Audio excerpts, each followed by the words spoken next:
Pinag-aaralan ngayon ng pamahalaan ang pagpapatupad ng floor price sa palay. Nagsumbong kasi kay Pangulong Bongbong Marcos ang ilang magsasaka dahil masyadong mababa ang bilis sa kanilang ani.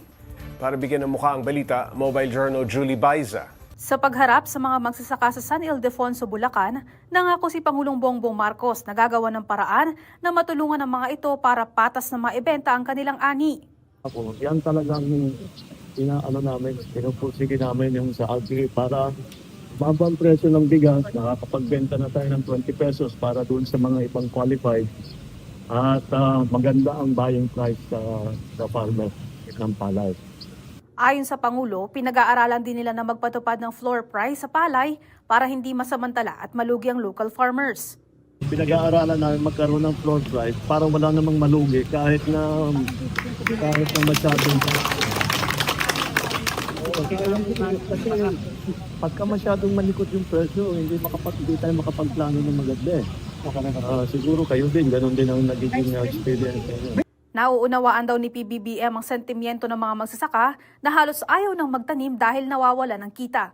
Isa sa mga dumaing sa mababang bili ng palay si Tatay Richard. Noong nakarang anihan, 13 pesos lang daw binili ng trader ang ani niyang palay. Negative ako. Negative po.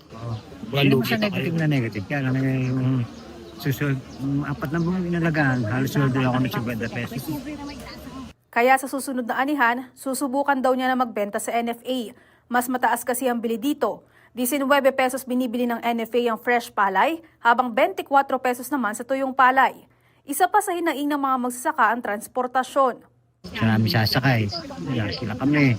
Tapos kuha kami ng mga tao, pa rin kami. Sana namin, pinukumpit namin yun. Kaso, kikita pa rin sana kung sa NFA, kaya lang yung abala pa. Kung kikita kami ng piso lang, hinahayaan namin sa trader. Susubukan at pinag-aaralan naman daw ng pamahalaan na masolusyonan yan. Bukod sa mga ito, isinasaayos na rin ang mga bodega ng NFA sa buong Pilipinas. Sa ganitong paraan, mas dadami na ang kakayaning bilhin at iimbak ng ahensya. Mobile Journal Julie Baiza po, hatid ang mukha ng balita.